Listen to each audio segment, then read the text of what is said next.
तो मैं आपसे पूछना चाहूंगा, मनुस्मृति में महिलाओं और दलितों के लिए क्या परिभाषा है? जो भी परिभाषा है वो समाज की समरसता कायम करने के लिए है, किसी प्रकार का विद्वेष फैलाने के लिए नहीं।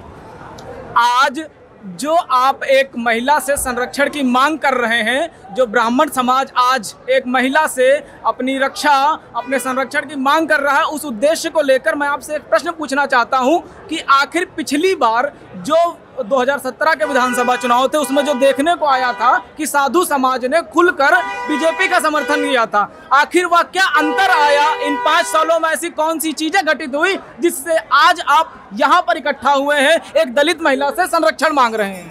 सबसे पहली बात तो ये है कि हम लोग सभी को एक समान मान के चलने वाले लोग हैं, ब्राह्मण हैं और सर्वे भवन्तु सुखिनः सर्वे सन्तु निरामया पर विश्वास करते हैं। दूसरी बात,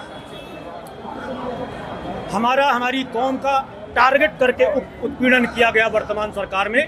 हमने इस सरकार पर भरोसा किया, लेकिन हमारे भरोसे को खंडित करके हमारे लोगों की हत्याएं कराई गई, हमारे अधिकार छीने गए, हमारे बोलने पर पाबंदी लगाई गई।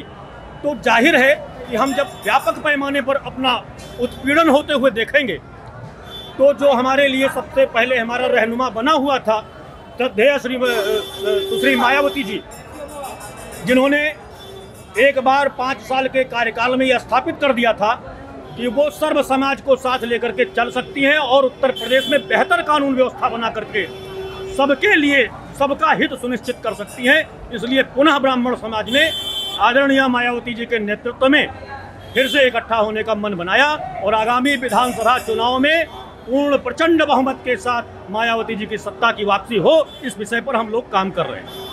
आपसे मैंने जिक्र किया था मनुस्मृति का, और आप आज जिस पार्टी के साथ खड़े हैं वह अम्बेडकराइट है। वो वैचारिक मतभेद के चलते मैं आपसे यह पूछना चाहता हूं कि अम्बेडकर ने जिस मनुस्मृति के खिलाफ आवाज उठाई, आप उसी मनुस्मृति को मानते हैं, आप उसी मनुस्मृति को पूछते आए हैं, और आज अम्बेडकर वर्सेस मनुस्मृति की अगर बात आती है तो आप अपना स्टैंड क्लियर, आप कहां पर खड़े हैं?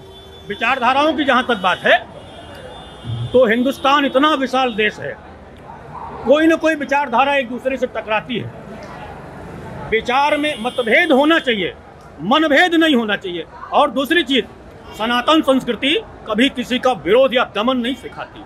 सनातन संस्कृति की या मनुस्मृति की आप बात कर रहे हैं, मनुस्मृति की परिभाषा गलत ढंग से समाज में प्रस्तुत करी गई, जिसका फिर से समझने की ज़रूरत है, फिर से एक समता मूलक समाज के निर्माण करने की ज़रूरत है। और ये तभी होगा जब अच्छे लोगों के साथ कुछ नेतृत्वकर्ता अपना स्टैंड आगे बढ़ाएंगे, उनको पावर देने का काम करेंगे, उन्हें प्रोटेक्शन देने का काम करेंगे, ये तभी संभव होगा। मैं आगामी चुनाव में बसपा से आप क्या उम्मीद रखते हैं?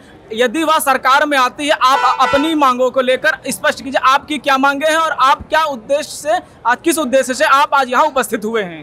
सबसे पहले तो मैं श्रद्धेय मायावती जी से, हमारा समाज, केवल अकेला मैं नहीं, हमारा पूरा ब्राह्मण समाज उनसे एक अपेक्षा कर रहा है कि हमारे जो अधिकार छीने गए हैं, हमारे लोगों की जो हत्याएं कराई गई हैं, इनकी विधिवत जांच हो, हमारे लोगों के अधिकार हमको वापस किए जाएं।